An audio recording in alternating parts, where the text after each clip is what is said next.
If you're a marketing agency and thinking about how you can outsource website development projects to freelancers or other agencies, this is your single guide that you need to follow while you're planning to hire, and what are all the things that you need to consider. By the way, hey, my name is Priyesh and I'm founder of On Creation and Web Services, where we work exclusively with marketing agencies fulfilling their website and development related needs. So let's understand the overall requirement from the basic.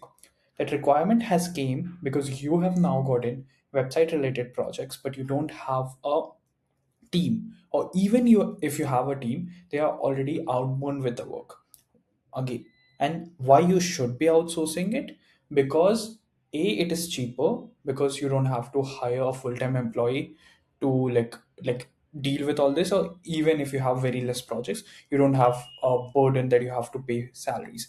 Two, you just have to pay for the scope. You don't have to pay anything for beyond the scope thing. You just have to pay for the scope whatever you are requiring, and that eventually works on the longer term and helps you deliver much more projects faster, because you can hire much more partners to fulfill those upcoming requirements, regardless of building a team that will be your headache to manage them, to track them, and whatnot.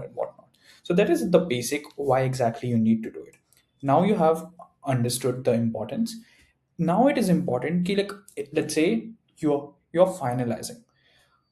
This is the first step, that you have to be very clear about the scope, very clear about what exactly you're needing from them and what exactly you want them to do for you. If you are yourself are not clear about your requirements, how they will do, how they will going to deliver the same kind of results that you are looking for, and eventually your client will get happy, or he will get the desired results or not. So be very clear about the scope, be very clear about your requirements, and when you have that, then go ahead and choose whether do you want to work with a freelancer, or do you want to work with another development agency. Both of them have their own perks and demerits. The biggest perk with working with a freelancer is they're affordable, they are faster, and they can work according to your time. And like the biggest demerit is like, if the freelancer has a very small team, or if he's working alone, if he has a lot of projects, he might not be able to take yours. It could be possible that he she might going to cheat you with work, would not going to deliver it, and will have their own tantrum. So that is a big issue. Same, like somewhat similar demerits are there with the agencies. What if they don't deliver on time? But what happens with the agencies, they have a dedicated team which handles all of it. So what you get for the same price as a freelancer, or might be a slight higher, you get a dedicated team working for you on design, development, content, SEO, and whatnot. So you don't have to take worry about that, and you have a expert for every single thing that is happening in the process of the making of the website. So that reduces a lot of your burden and ensures the overall quality of the work as well. That so depending upon the scope of the project, depending upon your requirements, you can choose between whether the freelancer will suit or whether the agency would suit. After that, now comes the most important part. Here is where you have to define the process, like how the overall process should be. First, there should be a proper scope that you have to send it to them, and then confirm the overall scope. Once that has been done, then you have multiple rounds of revisions. There should be at least 2 meetings a week to have the overall like project in place, overall planning in place, so that everything that is supposed to be happen will happen at the time. Because freelancers and teams, what happens is they promise some deadlines, they promise some timeline, but they itself don't follow it.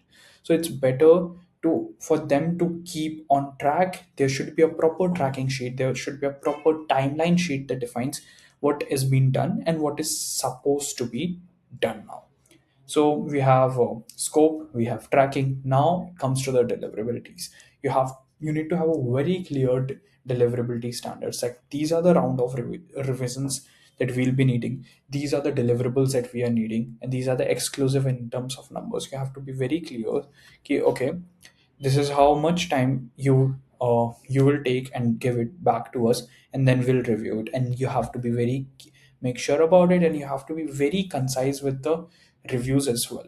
You have to like give like try to give reviews in one go, because that will save a lot of time in the back and forth, and lot of time and like giving small changes and getting reviews. So it's better to give them in, whether in a form of loom video or whether in a form of sheet, but giving all the changes at once. And once that is being done, so we have discussed scope, timeline, overall revisions, and then comes the most important part, delivery. In terms of delivery, you acquire all the rights, you acquire all the assets from your outsourcing party, whether it could be freelancer or it could be a marketing agency. You acquire those assets, then you protect them by changing their password and multiple credentials, and then again you pass on that to the client. And if you need assistance with your partner in terms of like delivering it to the client, if in case you don't have the technical knowledge, you can ask them as well, they would be happy to assist you. And once that has been done, then comes the after launch. That is where the speed is also being checked. If it is not all right, it been optimized, then basic SEO is being done. If you're going with a elongated SEO process, then it completely, the whole process is completely different, because it requires like months in planning and lot not and whatnot. But if you have chosen a basic SEO plan, then the SEO key basic research, meta title descriptions has been set it up. And after that it the website being connected and submitted at Google Search Console, Google Analytics, and Clarity for tracking and multiple SEO related objectives. And once that is being done, then the project gets officially closed.